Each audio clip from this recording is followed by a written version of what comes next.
Hello, my name is Marcus and welcome to 5 games I have played, part 18 this time.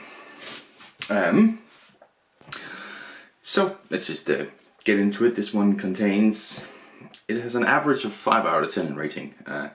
Contains a few high, a few not so high. Start off with a game that is probably going to be a sort of a controversial opinion. I'm starting from the bottom, of course. So in this game, I'm just going to describe it.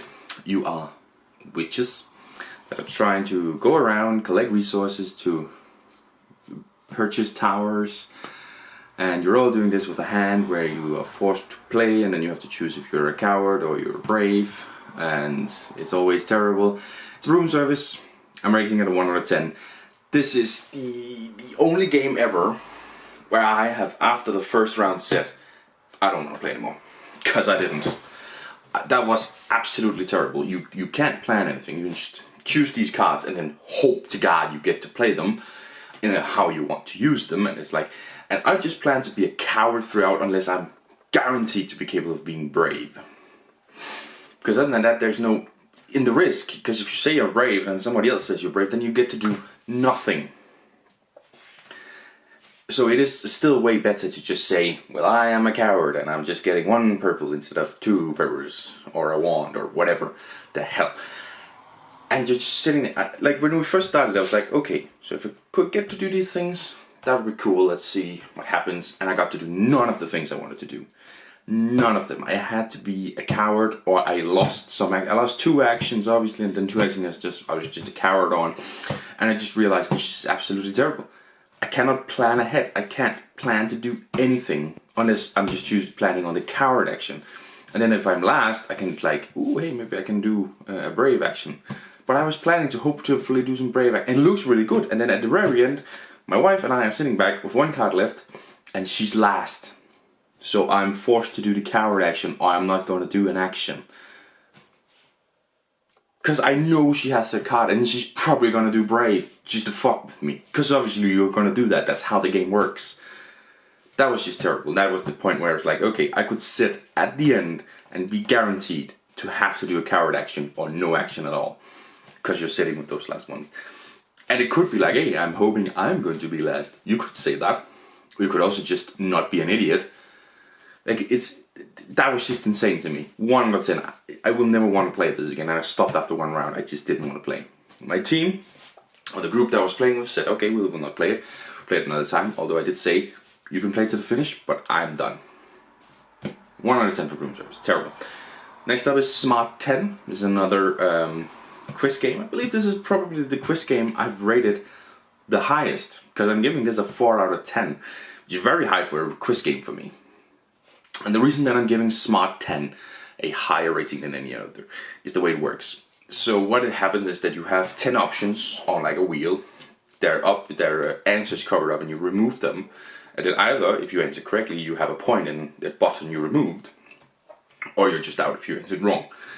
And then you have, rate from 1 to 10, where 1 is the largest and then it's buildings or something.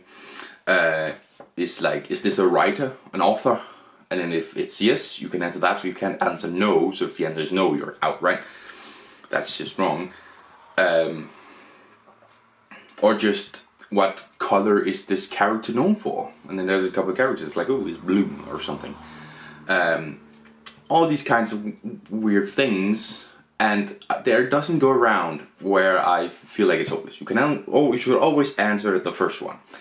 Because it's always going to be quite close. It could be a 50-50 yes or no or something.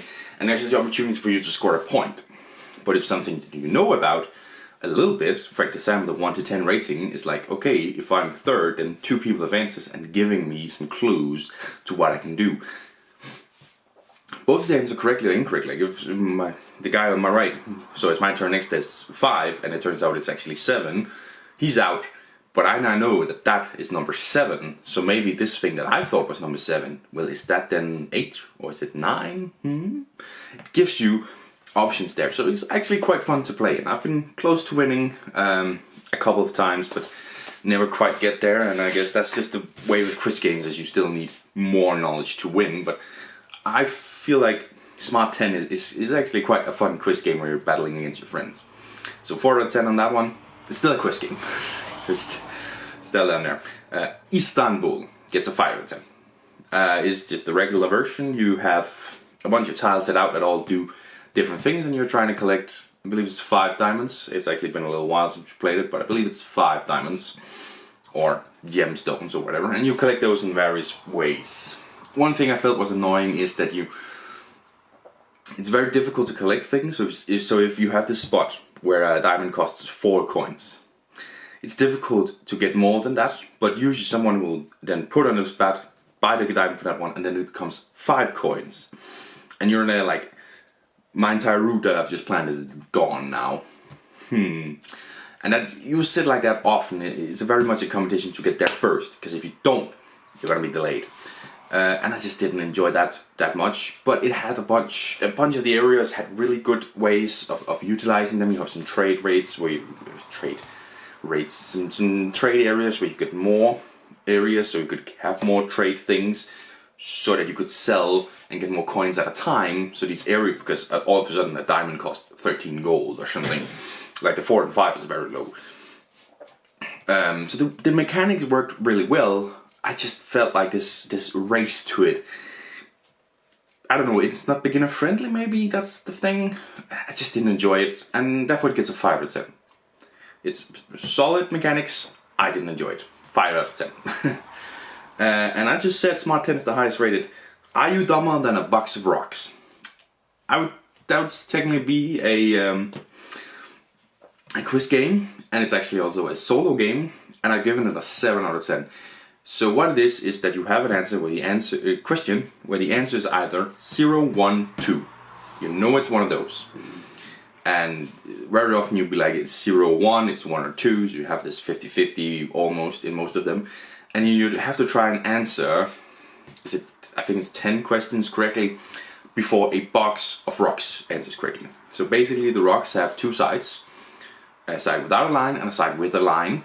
If it lands on the side with a line, that counts as a 1. So, that's 2 rocks. If they both land with the side up, then the answer is 2. Then the box of rocks answers 2. If one is down and one is up, the answer is 1. And if both rocks are down, the answer is 0. So that's just random, because you just take the box, what does it answer? So that's random, and you're not random. And it's fun. Like, it takes 5 minutes, then you're done. One of you have either won or lost. Solo little quiz game. It was surprisingly very fun. Like, that's why I'm giving it a 7, because it's actually just really fun. Like, if you just want a pastime or something, you could get this one. If you just enjoy challenging your general knowledge, because it's very easy questions, and then fighting against randomness, I suppose. That's what you're fighting against in the box of rocks. So it was a lot of fun. 7 out of 10. And now the highest rated game on this list, Jamaica, I guess, not Jamaica, Jamaica. A little race around, well, Jamaica, ending at Port Royal, I guess, and then you could play Port Royal, and it's very thematic. But basically you're moving around this one. You have cards that have one action to the left and one action to the right. That's day and night. And then somebody, who's the captain, rolls 2 dice and decides, you roll a 2 and a 5, so he decides the 2 is the night action and the 5 is the day action. And then you choose which of, you have 3 cards to choose from, which of them do you want to use with that one. And then you have take some gold, take some cannons, take some food, or move. And different spots around the map cost some gold or some food to land on. There's also treasure places where you can take a treasure card. You don't pay to land on them, but the treasure card is either minus points or plus points at the end, or it's some kind of ability that you get. So there's a bit of a risk-reward thing there. And then it's all about just going around. As soon as you land on Port Royal, that's it, the game ends. It's very important. That's very, very important. Because we did play it where I landed there very early, but then I landed a little bit further ahead, I couldn't pay, and I went back, and then I think I ended up losing the game maybe because of that, because I was so far ahead, but I hadn't any points down here. But the game should have ended right there. So maybe I had 1, I don't know. But that's very important. We messed that up completely. We also messed it up for another guy who went backwards from Port Royal, backwards in the start of the game. You can't do that either. So we messed up some serious rules in a couple of games that caused something, but we still had a lot of fun. And it is a lot of fun. Then when you land, then you have to fight it out, and there's a dice that you roll, and it's 2, 4, 6, 8, 10, and guaranteed win.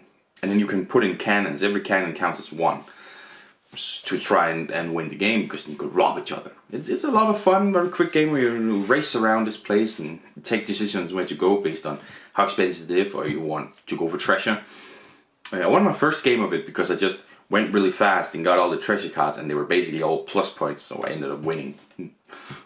But that's not always a good thing to do or something. It's random, but it's also kind of strategic, so it mixes those two very well. 8 out of 10, very fun game, very fun game.